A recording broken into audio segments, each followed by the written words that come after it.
Fine Music Breakfast with Annabelle Drumm.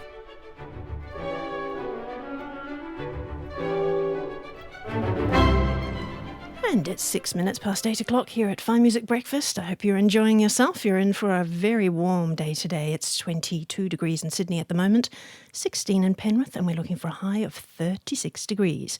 It's a very going to be a sunny day, but there's a slight chance, and we'll have to focus on this one, the chance of a shower or a thunderstorm, either late afternoon or early evening. So let's hope for that one. That would be good.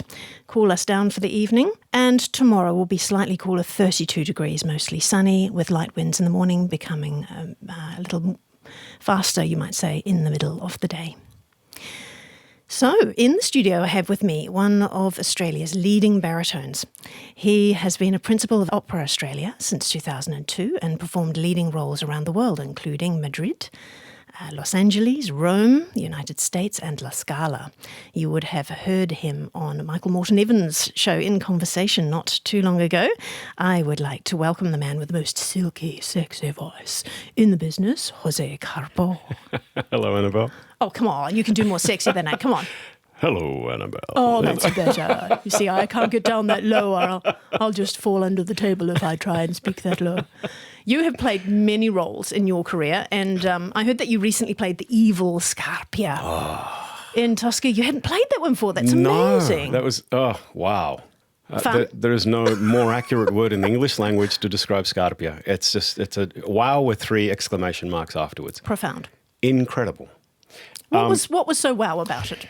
The depths of the toxicity of this man.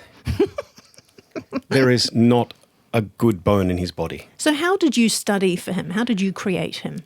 By not listening to any other baritones take on the role. Interesting. First time I've ever done that. I've actually I black banned listening to the role by anybody. And so who did you use as your role models? Because I'm sure you're not that bad. You have to think about that? No, it's funny. You know how most opera singers will say, well, I studied libretto, I make the full translation, etc., and just take what's on the page. That's exactly what I did. I read right through, prompted by Jenna. She said, see if you can find something endearing about Scarpia. There must be something. I said, okay, I'll look. I went through the entire libretto. Nothing. Nothing. There are 2 lines where he's talking directly to Tosca just before he attempts to rape her, where he professes his feelings for her. So there's a moment of vulnerability there. A tiny moment of vulnerability, but then he snaps straight back into defensive mode. Offensive mode. Offensive. Gary Oldman is an interesting one because he's played lots of baddies for film. And I remember seeing an interview with him, and he said that in order to get a baddie to feel really realistic and not just run around, ha-ha, I'm a baddie, ha-ha, nya, that he would try and find justification for. In the mind of the baddie, they're not bad. They are just doing what feels logical to them. And I thought that was fascinating to really look at, so that you're not acting a baddie. You are being the baddie. Yeah, that if you've had a most terrible abusive childhood, or find something in there that has been, you've watched your mother being killed or something really, really appalling that will make this character, that made it a lot more realistic. I thought that was an interesting way to do it. Oh, absolutely. But not all your roles are baddies, are they? No. So you've got Barbara of Seville coming up. A great goodie. He's much more fun. A very happy goodie. And that's in Victoria. Victoria for Victorian Opera. Doing a couple of performances in Melbourne and one in Launceston. Tasmania, and none in Hobart. I can't quite work that out. Hobart's just not the place to be. No, but if you're going to do one in Launceston, wouldn't you do one in anyway, it doesn't matter. All the cool people live up there. You've got to realise that. That's why. Only the people that really understand the culture of opera, they're the ones, that's where they live. So you're looking forward to that. I haven't sung that role since 2011. Oh, that is quite a while. That's quite a while. That will be fun. So I've had to actually pull the score out and have a look at it for a change, which is Brush up. brush up. Yes, that's right. Yeah. And So lots of big roles that you're playing, but you've also got these smaller shows that you're doing around the place too, which is lovely. Yes, concerts left, right, and centre. Currently recording the guitar tracks to the next CD. Oh, excellent. Which will be coming out sometime next year, we hope. It's called L'Exquise. And it'll be with the guitarists Andrew Blanche and Ariel Nourhadi. You've worked with them before. Yes. We met at Voices in the Forest down in Canberra quite a while ago now. And I thought, these guys might be able to play some of the weird ideas I have stuck in my head for a long, long time. And the songs I suggested, most of them have worked with the guitar. So so that's looking really encouraging, and it's well on its way. And then concerts, left, right, and centre. You were doing Beethoven recently, weren't you? Beethoven for the Queensland Conservatorium with... Was that with an orchestra, though? Yeah, the Con Kids. They played incredibly well. Very good. What a noise for a con orchestra. Hats off. And of course, Johannes Fritz, phenomenally patient and encouraging conductor. He actually conducted my first barber at Opera Australia 2004. Nostalgic. So, nostalgic, yes, Yeah, absolutely. lovely. So that was fun. Very good. Well, we've got a piece here from one of your albums. This is your first album, I think, with Slava and Leonard Gregorian. And this is one of your lovely tangos. And so it's very nice if you like to speak Spanish, because, of course, that's your natural language. Yes. Yeah? So should we have a listen to that? Sure. All right.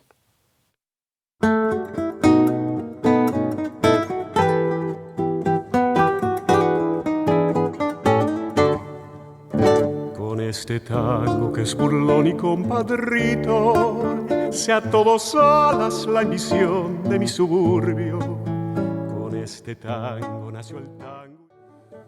Siento que llega en punta y pie para besarme cuando tu canto nace al son de un bandoneón.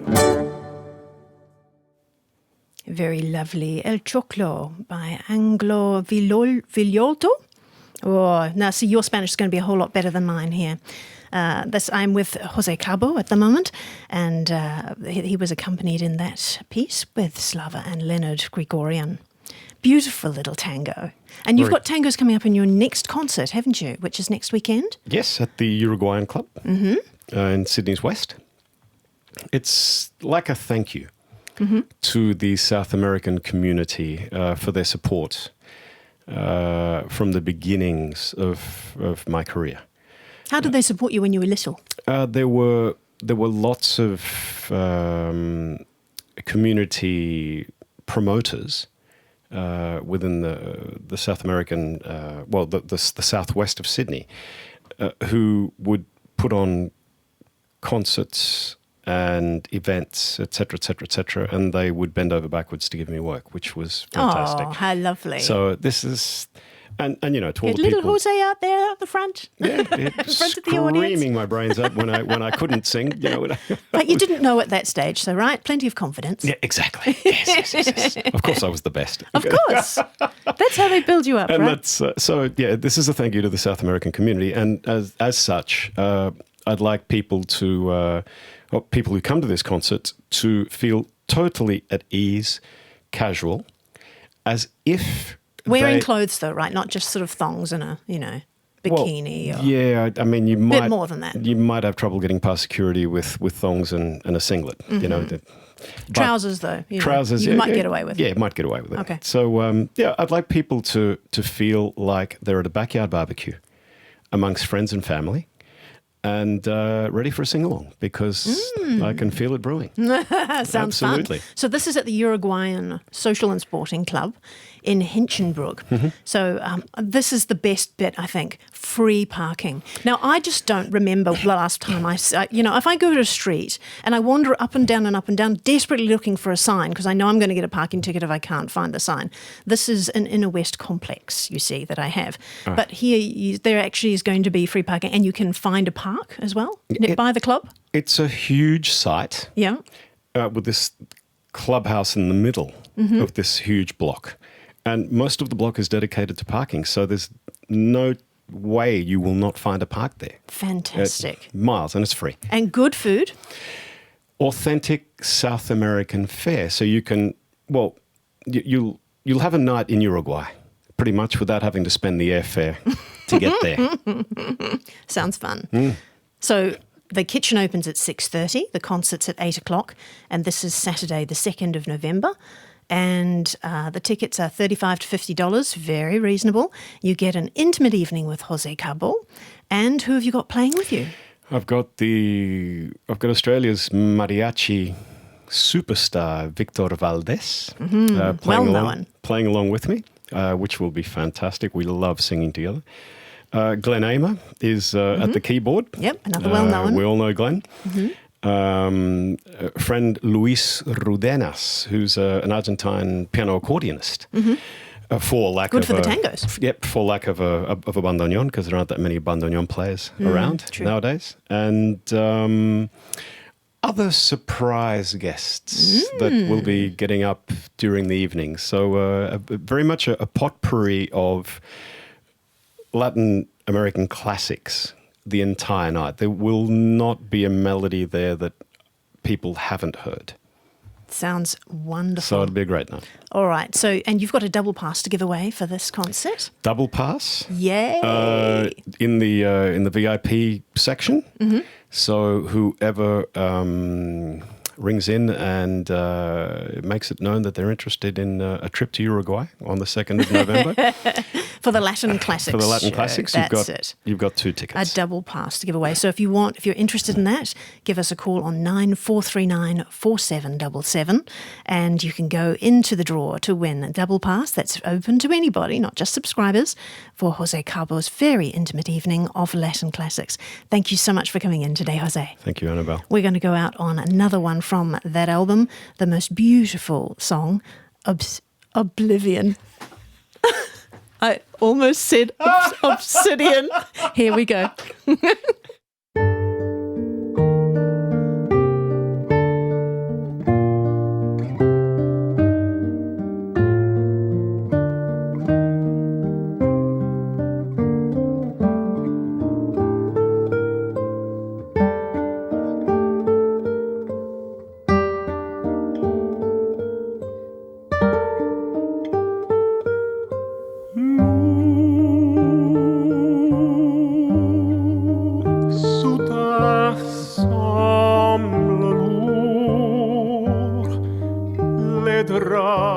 Le velours